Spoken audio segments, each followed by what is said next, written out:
గురూజీ 72 గంటల్లోనే ఫోన్లోని అద్భుతమైన జ్యోతిష్య పరిష్కారం చూపిస్తారు. నమ్మండి, నమ్మకపోండి, ఇది నిజం. శ్మశాన కాళి రుద్ర చౌడీదేవి ఆరాధకులు #1 వశీకరణ స్పెషలిస్ట్. గురూజీ మనిషి పుట్టుక నుండి చనిపోయే వరకు వచ్చే అన్ని క్లిష్టమైన సమస్యలకు పరిష్కారం ఇక్కడ లభిస్తుంది. విద్య, ఉద్యోగం, వ్యవహారం, స్త్రీ ప్రేమ, పెళ్లి, సంతానం, స్త్రీ పురుష వశీకరణం, భూవశం, భార్యాభర్తల కలహాలు, కోర్టు సమస్యలు, విడాకుల సమస్యలు, చేతబడి, అప్పుల బాధ, ఇంకా మీకు ఎలాంటి సమస్యలు ఉన్నా 72 గంటల్లోనే శాశ్వత పరిష్కారం చేయబడింది. 2025 సంవత్సరం అక్టోబర్ నెల మాస ఫలితాలు. ముందుగా మేషరాశి ఫలితాలు తెలుసుకుందాం. ఈ రాశి వాళ్ళకి ఇదివరకు నుంచి రావాల్సిన డబ్బులు మొత్తం ఖచ్చితంగా వస్తాయి, తిరుగు లేకుండా వస్తాయి. వివాహం కాని వాళ్ళకి వివాహం అవుతుంది. సంతానం కలగాల్సిన వాళ్ళకి సంతానం కూడా కలుగుతారు. వ్యాపారం బాగా సాగుతుంది. వ్యాపారంలో మంచి లాభం వస్తుంది. కానీ ఈ రాశి వాళ్ళకి శని మీనంలో ఏలినాడు శని, ద్వాదశంలో ఉన్న శని వక్రించిన శని వల్ల, సప్తమంలో ఉన్నటువంటి కుజుడు వల్ల రకరకాలైన సమస్యలు, ఇంట్లో భార్యకు అనారోగ్యం, మరి గర్భిణీ పోవచ్చు, మరి ఆడవాళ్ళకు సంబంధించిన వ్యాధులు రావచ్చు, నీకు యాక్సిడెంట్ అవ్వడానికి అవకాశం ఉంది, చేసే ఉద్యోగంలో నుంచి మానుకొని వచ్చే పరిస్థితి రావచ్చు, మరి డబ్బులు ఎవరికన్నా ఇచ్చి వాళ్ళు ఎగ్గొట్టడం జరగచ్చు, ఎవరికైనా హామీ సంతకాలు పెడితే లోన్లు తీసుకున్న వాళ్ళు ఎగ్గొట్టిపోతే నీ నెత్తిన ఆ బాకీలు నెత్తిన పడవచ్చు. ఇట్లాంటివన్నీ కూడా స్వయంకృత అపరాధం, నీ చేతులారా చేసుకునేది. ఎప్పుడైనా నువ్వు చేసే వృత్తి మీద సరైనటువంటి దృష్టి నీకు ఉంటే చేసే చోటు నుంచి మానుకొని రావాల్సిన పరిస్థితి రాదు. పరిచయాలు ఎక్కువైపోయి నేను స్థలం కొనుక్కుంటున్నానయ్యా, నాకు సాక్ష్య సంతకం పెడదుగాని రమ్మని తీసుకెళ్తే ఆ అమ్మేవాడు డబల్ రిజిస్టర్ చేశాడనుకో, మరి కొనుక్కున్నవాడిని, అమ్మినవాడిని, సాక్ష్య సంతకం పెట్టిన వాడిని మొత్తాన్ని కొట్టుకెలుస్తారు. అట్లా ఇబ్బంది కావచ్చు.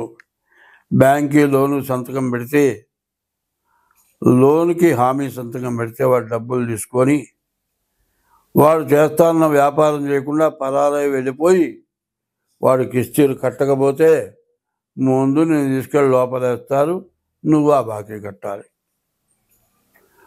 మరి వెళ్ళేటప్పుడు అనవసరమైన ప్రయాణాలు చేస్తే యాక్సిడెంట్ అవటానికి అవకాశం ఉంది. బాగా వచ్చే టైము, డబ్బులు వస్తాయి, వ్యాపారం బాగుంది, నీకు ఇంతకుముందు రాని డబ్బులు వస్తాయి. కాదండి, దారిలో కటికిన ఒక పెద్ద మూట దొరకవచ్చు, మంచి ధనలాభం రావచ్చు. వచ్చినా ఇవి ఏమి నిలవకుండా పోవటానికి బ్యాడ్ టైం కనబడుతుంది. దీని నుంచి నువ్వు బయటపడాలి. ఇట్లా బయటపడాలి అంటే నీ డేట్ ఆఫ్ బర్త్ ద్వారా కానీ, హస్త సాముద్రిక ద్వారా కానీ నీ జాతకం తెలుసుకోవాల్సిన అవసరం ఉంది. అట్లా తెలుసుకున్నట్లయితే నీ జాతకంలో ఏమి లోపాలు ఉన్నాయో తెలుసుకొని దానికి తగిన శాంతి చేసుకుంటే నీ అంత ఐశ్వర్యవంతుడు, నీ అంత గొప్పవాడెవడు కూడా ఉండడు. అట్లాంటి మంచి రోజు ఇప్పుడు వస్తుంది ఈ నెల. కాబట్టి ఈ రాశివాడు ముఖ్యంగా నేను చెప్పేది ఏమిటంటే, వచ్చేదాన్ని ఎవరు చెడగొట్టినా పోదు, కానీ పోయే టైం వచ్చినప్పుడు నువ్వు ఆపినా ఆగదు. కాబట్టి వచ్చేది వస్తుంది, పోయేది పోకుండా ఉండాలి అంటే నీ డేట్ ఆఫ్ బర్త్ ద్వారా జాతకం చూపించుకోవాలి. జాతకం రీత్యా ఏ గ్రహాలు బాగాలేదు, దేనివల్ల పోతుంది, ఇవన్నీ తెలుసుకొని తగినట్లుగా దానికి తగిన పూజలు చేసుకొని నీ ఇష్టదైవాన్ని పూజించి నీ తల్లిదండ్రులకు అన్నం పెట్టి నీ తల్లిదండ్రులను ప్రేమగా చూసుకుంటూ ఉంటే నీకు అన్నీ బాగుంటాయి. స్వస్తి. రామ గుణాభిరామ రఘురామ పరాక్రమ భీమ జానకీ రామ దురంత దుర్భర విరామ నిష్కామయటనుచు భక్తి మనసా గురుపాదములాశ్రయింపుమ ముదమున పారిజాత తరుమూలమునందు అతి సూక్ష్మ రూపుడై హృది రఘువీరునామమును ఎప్పుడు జపించుచు రామభక్తులను వదలక బ్రోచుచుండు గన్వాయుతనోదుని ధీతిరాజుని అదనుదలనుచి భక్తి కుమతి గురుపాదములాశ్రయింపుమా చిత్తశుద్ధిగా నీకు సేవ చేసెదగాని పునమిలో జనుల మెప్పులకు గాదు జన్మ పావనతకై స్మరణ చేసెదగాని సాటివారిలో ప్రతిష్టలకు గాదు ముక్తి కోసరమునే మ్రొక్కి వేడెదగాని దండి భాగ్యము నిమిత్తంబు గాదు మిమ్ము పొగడను విద్యనే అచ్యుతనే గాని కుక్షి నిండెడి కూటి కొరకు గాదు పారమార్థికమునకునే పాటుబడితి కీర్తికినపేక్షబడలేదు కృష్ణవర్ణ భూషణ వికాస శ్రీధర్మపుర నివాస దుష్ట సంహార నరసింహదురిత దూర. రాత్రిపూట తిన్నాం, పడుకున్నాం. తెల్లవారు ఏదైనా పని చేయాలనుకోండి, ఏదో కడుపులోకి ఆహారం కావాలా? అది లేకుండా తెల్లవారు ఎక్కడికైనా వెళ్తామా? ఏమైనా పని చేస్తామా? చెయ్యలేము. అది అంత అవసరమో ఇప్పుడు నేను చెప్పబోయేది అంత అవసరం. ఎందుకంటే జ్యోతిష్యం అనే పేరుతో ఇవన్నీ చెబుతున్నాను అని అనుకోవద్దు. ఎందుకు చెబుతున్నాను అంటే దీంట్లో మార్గాలు చాలా ఉన్నాయి. ఒక చోటికి పోవాలంటే ఒక రోడ్డు నుంచి పోవచ్చు, ఇంకో రోడ్డు నుంచి పోవచ్చు, ఇంకో రోడ్డు నుంచి పోవచ్చు. 4-5 దారులుగా కూడా మనం ఒక స్థలానికి వెళ్ళాలంటే వెళ్తాం. అది ఎట్లాగో మనం బతకడానికి రకరకాలైన వృత్తులు చేస్తున్నాం. అట్లాగే ఎంత వృత్తి చేసినా, ఎంత సంపాదించినా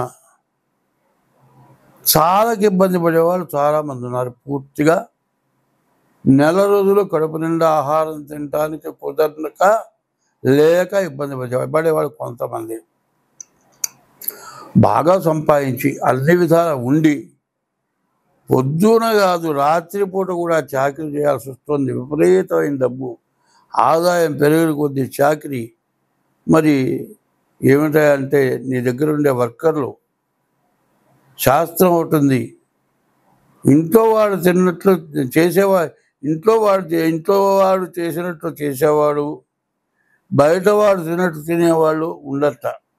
బయటవాడు తినడానికి వరకు వస్తారు కానీ చేయడానికి వరకు రా. నువ్వు చెప్పినంత వరకే చేస్తారు, మిగతావన్నీ కూడా నువ్వు చేసుకోవాల్సి వస్తుంది. దానివల్ల వృత్తిరీత్యా 24 గంటలు పనిచేయాల్సి వస్తుంది.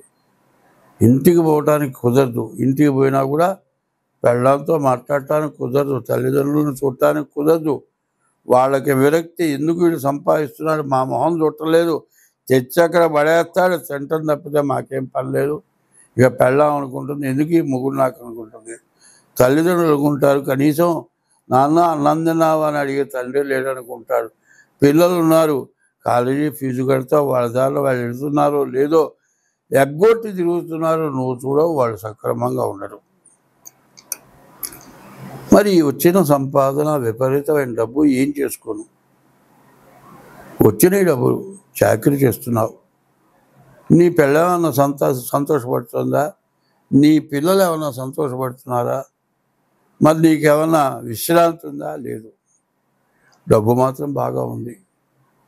తినడానికి తిండి లేని వాడు అనుకుంటాడు, అబ్బా ఆయన తెగ సంపాదిస్తున్నాడు, అబ్బా ఎంత విపరీతంగా ఉందిరా, కనీసం మనతో మాట్లాడు, వాడి గర్వం అనుకుంటారు. వాడి బాధ వాడికి తెలుసు. వీడి బాధ తింటానే లేక వీడి బాధ వీడికి తెలుసు.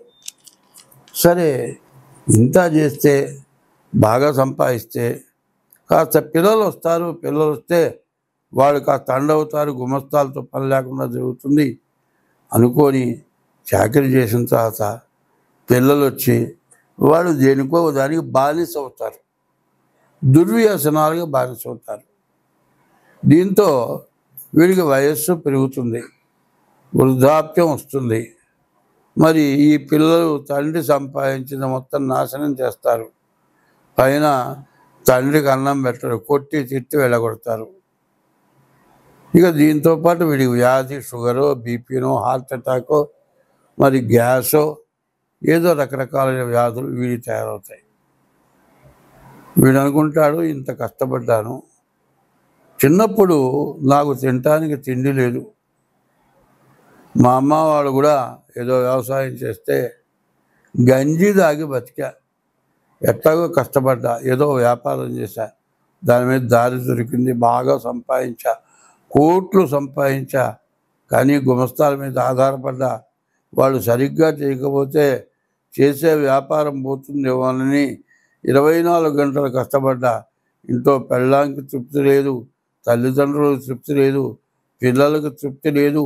పోనీ 4 పిల్లల్లో ఒక్కడు బాగా చదువుకొని నా దగ్గరికి వచ్చాడు, వాడు పనిచేస్తున్నాడు, నాకు విశ్రాంతి దొరుకుతుంది అంటే వాడేం చేస్తున్నాడు, చేసే పని కాక ఓ తాగులో జూదమో ఒక అమ్మాయినో మరి వాడు ఖర్చు పెడుతున్నాడు. తీరా వీడేమనుకుంటున్నాడు, ఇంత సంపాదించాడు కదా, వీడికి బుద్ధి లేదు, ఆఫీసులో పనిచేసే దాంతో తిరుగుతున్నాడు వీడు, దాన్ని దోచి పెడుతున్నాడు. పోనీ ఇది కాదండి, తాగుతున్నాడు, వీడి ఆరోగ్యం పాడైపోతుంది, కిడ్నీ పోతుంది అంటున్నారు డాక్టర్లు, వీడు వింటలేదు. ఇట్లా ఆలోచిస్తాడు. ఇట్లా ఆలోచించి వీడికి అనారోగ్యం పెరుగుతుంది. ఈ అనారోగ్యంతో ఏమిటి, అయ్యో ఇంత సంపాదించానే, చిన్నప్పుడు తినటానికి తిండి లేదే, ఇవాళ సొట్లశోభితంగా తినటానికి అవకాశం ఉందే, చాకిరి చేసినంతకాలం తినటానికి ఖాళీ దొరక్క నానా అవస్థపడి చేశాను, తిండి కూడా మర్చిపోయినాను, ఈ కాస్త అయిపోయిన తర్వాత తిందాం, ఈ కాస్త అయిపోయిన తర్వాత తిందాం అనుకొని పొద్దున్న లేచింది లగాయతో రాత్రి దాకా తిండి తినకుండా చాకరీ చేసి అప్పుడు తినకపోతే కడుపులో పోలేదు. ఇవాళ విశ్రాంతి దొరికింది, తిందామంటే బీపీ ఉంది, షుగర్ ఉంది, కొలెస్ట్రాల్ ఉంది, హార్ట్ అటాక్ ఉంది, ఏది పడితే అది తినొద్దు అంటున్నాడు. అన్నీ చూసి సంతోషించదని తప్పితే ఏమిటి వాళ్ళు నా గతి, ఇంత ఉంది, ఏం చేసుకోను. పుట్టినప్పుడేమో తిండి లేదని అడగటం, వ్యాపారం చేసినప్పుడేమో సరైన చేతి కింద మనిషి లేడని అడగటం, తీరా బాగా 24 గంటలు కష్టపడి చేసిన తర్వాత కొడుకొచ్చి దుర్వ్యసనాలతో పాడైపోవటం, ఇదంతా కాక ఇంత సంపాదించాను, ఇంత పోతుందని ఏడవటం, చివరికి రోగాలు రావటం, తిండి లేకపోవటం. ఎక్కడన్నా శాంతి ఉందా? శాంతి అనేది కావాలి. ఈ శాంతి ఎట్లా ఉంటుంది? ఇప్పుడు నేను చెప్పేది జ్యోతిష్యంలో కూడా ముందు మనిషికి ప్రశాంతత కావాలి. 24 గంటల ఆలోచన కాదు కావాల్సింది, 24 గంటల్లో కొంత మనకు ప్రశాంతత కావాలి. ఈ ప్రశాంతతే ఆరోగ్యాన్ని ఇస్తుంది. ఎందుకంటే మనం గాలి పీల్చుకుంటున్నాం, చెట్ల నుంచి వచ్చే ప్రాణవాయువు పీల్చుకుంటున్నాం, మన నుంచి గాలి బయటకు వదులుతున్నాం. మనతోటి పాటు పుట్టిన వాటికి మన శ్వాస వాటికి వికటిస్తుంది, బొగ్గు పులుసు వాయువు వాడికి పడదు.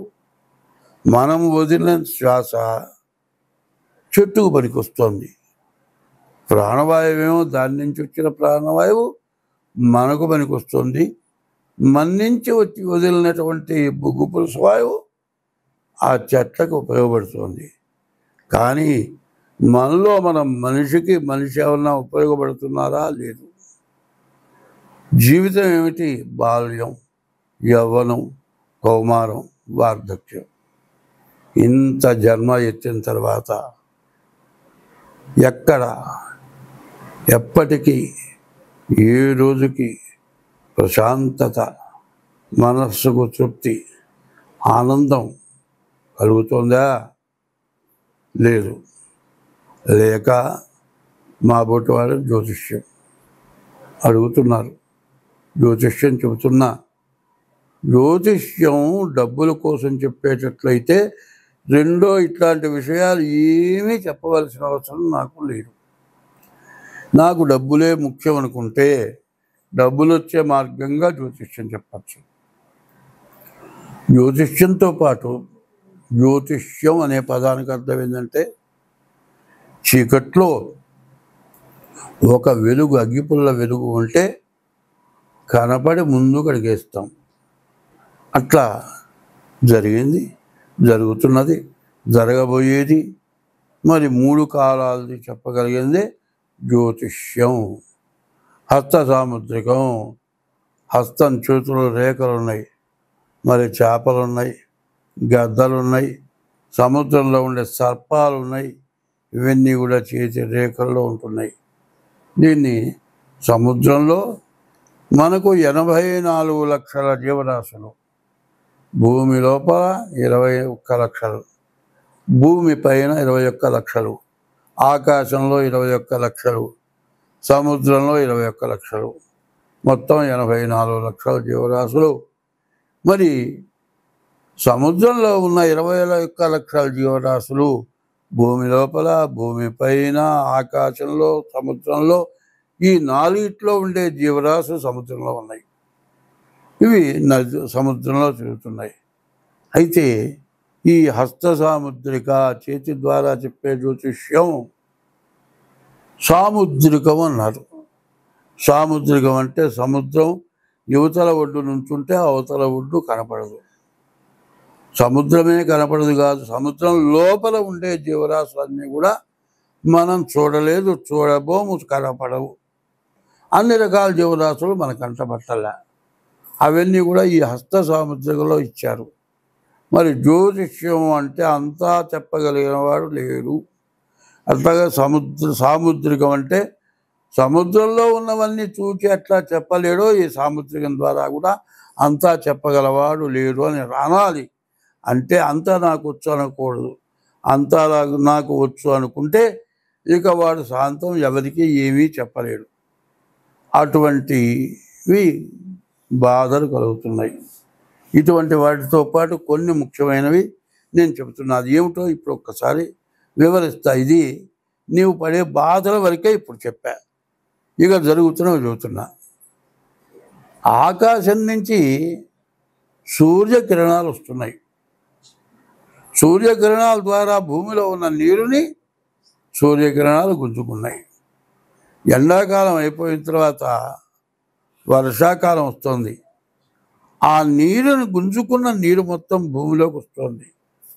ఈ భూమి ద్వారా పంట పండుతుంది. రెండే 2 ముఖ్యమైనవి ఏమిటి? ఒకటి ఆకాశం, 2 భూమి. భూమి ఏమో భూదేవత తల్లి. తండ్రి ఎవరు? సూర్య భగవానుడు. ఈ సూర్య భగవానుడు ప్రపంచ దేశాల మొత్తంలో కూడా కనపడే సూర్య భగవానుడు ఒక్కడే. ప్రపంచ దేశాల మొత్తంలో కనపడేది భూమి ఒక్కటే. ఈ 2 ముఖ్యమైనవి. అయితే వీటి మధ్యలో జలం వస్తుంది. ఈ జలం అంటే నీరు. ఈ నీటి వల్ల మరి అమర్నాథ్, ఋషికేశ్, మరి హరిద్వార్, మరి అన్ని ప్రపంచం మొత్తం విపరీతమైన వరదల వల్ల చాలా బాధలు కలిగినాయి. అనేక రకాలైన సూక్ష్మజీవులు తయారైనాయి. రకరకాలైన వ్యాధులు వస్తున్నాయి. అందరం బాధలు పడుతున్నాం. మరి తింటే పర్వాలేదు, సంపాదించే డబ్బులు రోగాలకు పెట్టడం మొదలు పెడితే నీవు 10 సంవత్సరాలు కాదు 50 సంవత్సరాలు సంపాదించిన డబ్బు పెట్టినా రోగం తగ్గే లోపల డబ్బులు అయిపోతాయి. రోగం తగ్గుతుందో తెలియదు, తగ్గదో తెలియదు. ఇట్లాంటి సమస్యలతో మనం బాధపడుతూ ఉన్నాం. ఎందుకు బాధపడుతూ ఉన్నాం? మనం చేసిన పాపం వల్ల బాధపడుతున్నాం. ఆశకి మితం లేదు. ఎంత సంపాదించినా ఇంకా కావాలి. తృప్తించెందని మనుజుడు సప్తద్వీపములనైన చక్కన్వడుని అని తృప్తి లేని వాడు ఈ విధంగా బాధపడుతూ ఉన్నాడు. కాబట్టి మనం ఏం చెయ్యాలి అనేది ప్రతి వాళ్ళకి అవసరం. ఇది ఎట్లా? పీఠాధిపతులు, సన్యాసులు, వేదాంతవేత్తలు, వేదం, స్మార్తం, మరి వైష్ణవ సాంప్రదాయం, మరి శైవ సాంప్రదాయం, మార్ధవ సాంప్రదాయం, ఇట్లా రకరకాలైన సాంప్రదాయాలంతా కూడా కలిసి అయా ఇది మానవ జీవితం అనేది శాశ్వతమైంది కాదు, నశ్వరమైంది. ఎప్పుడు పోతుందో తెలియదు, ఎప్పుడు బతుకుతామో తెలియదు, ఎప్పుడు చచ్చిపోతామో తెలియదు. చావకుండా బతికినంత కాలం ఏ రోగం లేకుండా బతకడం ప్రధానమైంది. అనాయాసేన మరణం వినాదైన్యేన జీవనం. ఏ రోగం లేకుండా బతకటం, ఎవరిని చేయిదాపకుండా జీవించటం, దేహాంతే తవ సాన్నిధ్యం. ఈ దేహాన్ని విడిచిన తర్వాత భగవంతుల్లో ఐక్యం కావటం, ఈ మూడే. మరి ఇది జరగాల్సిన పరిస్థితి రావాలి అంటే అందరం చేయవలసిన పని ఏమిటి? అది ముఖ్యంగా కావాలి.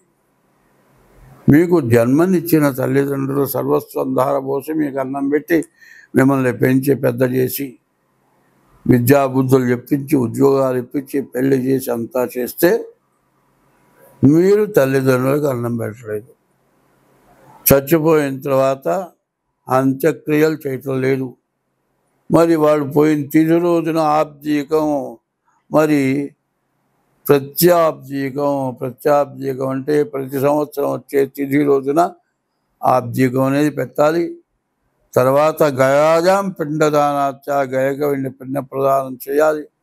త్రిభి పుత్రశ్చ పుత్రత, 3 చేసిన వాడు పుత్రుడు అనిపించుకుంటాడు. నీకు జన్మనిచ్చిన తల్లిదండ్రులకు ఇది చెయ్యాలి. బతుకుండంగా అన్నం పెట్టట్లేదు, వృద్ధాశ్రమాలకు పంపిస్తున్నారు, తల్లిదండ్రులను చూడటం లేదు, విదేశాల్లో ఉంటున్నారు. నేను మాత్రం రావటానికి కుదరదు, ఎవరన్నా తగలేయండి అంటున్నారు. తర్వాత తగలేసిన తర్వాత ఏమిరా అంటే నాకు సెలవు లేదు, ఎవరన్నా కర్మ చేయండి, యూట్యూబ్లోనే చూస్తాను, లేకపోతే సెల్లో చూస్తాను అట్లా అంటున్నారు. ఇది నువ్వు చేసే పని ఏమిటి? కొంచెం ఇంకిత జ్ఞానంగా ఆలోచించాలి. ప్రతి జీవరాశి కూడా 84 లక్షల రకాల జీవరాశులు ఉన్నాయి. చీమ దగ్గర నుంచి దోమ దాకా కూడా.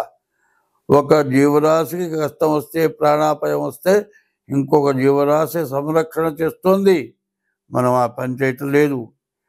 జీవహింస చేస్తున్నాం కానీ జీవరక్షణ చేయటం లేదు. జీవరక్షణ సంగతి ఎట్టా ఉంచు, జన్మనిచ్చిన తల్లిదండ్రులను చూడటం లేదు, కనీసం ఇష్టదైవాన్ని పూజించటం లేదు.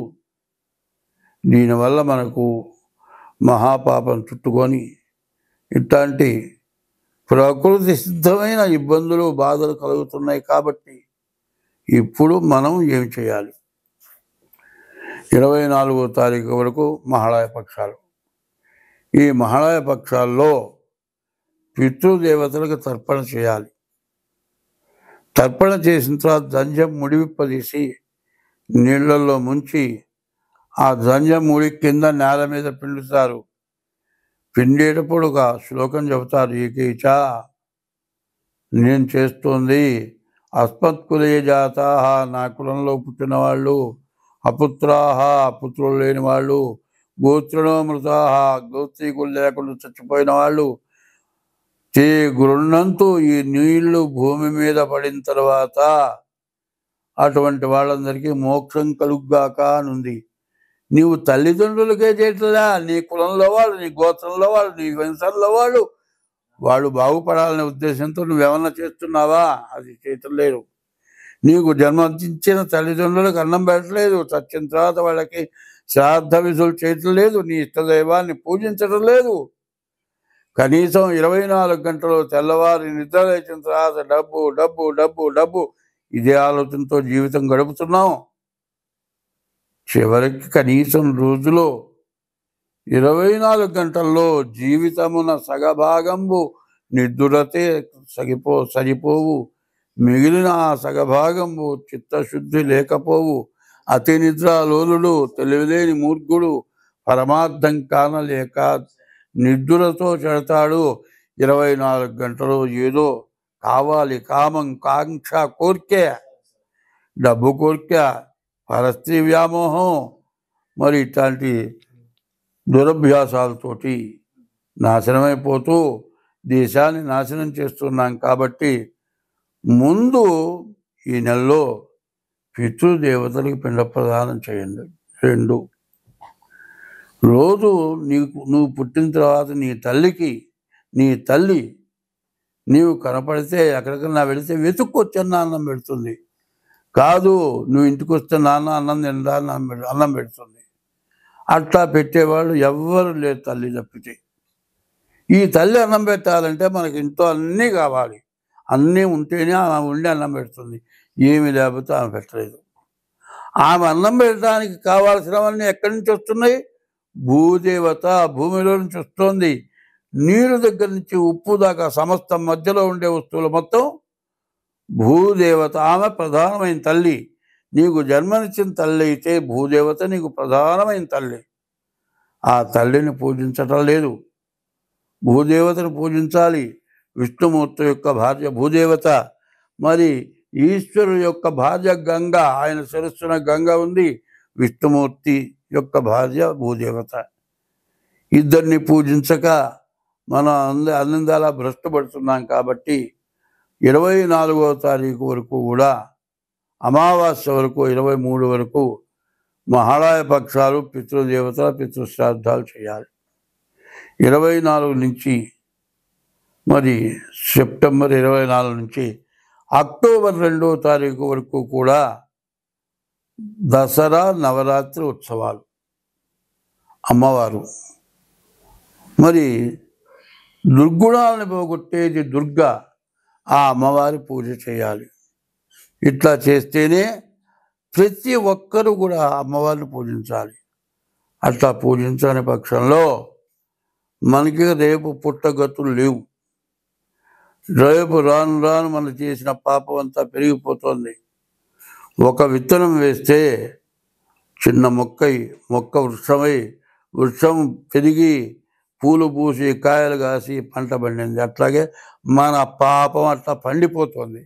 ఆ పాపాన్ని పండినచ్చి మనం అంతా పాడైపోదామా, మనం అందరం బతికి బాగుందామా అనే ఆలోచన కావాలి. అంటే ఎప్పుడు కూడా గురువు దగ్గరికి పోయి ఉపదేశం కావటం, నా గురుమంత్రం తీసుకున్నాను, ఫలానా గురువు గారు నాకు గొప్ప గురువు గారు, ఇవన్నీ చెప్పటం కాదు.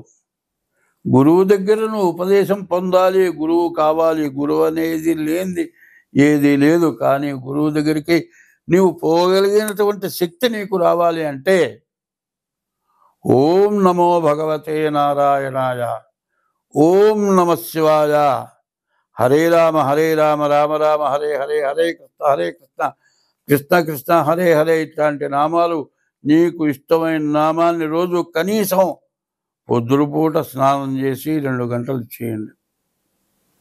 ఇప్పుడు చెప్పిన మహాలయ పక్షాల్లో పితృదేవతల తరపున 4 పిండ ప్రదానాలు చేయండి. దసరా 10 రోజులు అమ్మవారి పూజ చేయండి. ఈ ఉన్నటువంటి పాపం కొంతైనా నశిస్తుంది. మొత్తం పోతుంది అని చెప్పటంలే, కొంతైనా నశించాలి. దీనివల్ల పీఠాధిపతులు, సన్యాసులు, ఋషికేశ్ అంటే ఋషులు ఉండే స్థలం, మరి హరిద్వార్ అంటే హరిపాదాల నుంచి గంగ ఉద్భవమైంది. ఆ గంగ తాగితే మన తాతలు ముత్తాతలు మన వంశంలో మహాపాపం చేసిన వాళ్ళంతా కూడా మోక్షాన్ని పొందుతారని చెప్పింది. మరి అమర్నాథ్, హరిద్వార్, ఋషికేశ్, కాశీ మొత్తం మునిగిపోయినాయి. కాశీలో విశ్వేశ్వరాలయంలోకి నీళ్ళు వచ్చినాయి. అంతా కూడా మనం చేసిన పాపం. ఈ పాపాన్ని నివృత్తి కావాలి. ఈ నివృత్తి కోసం మీరందరూ కూడా ప్రవర్తించండి. అంతా బాగుంటుంది. స్వస్తి.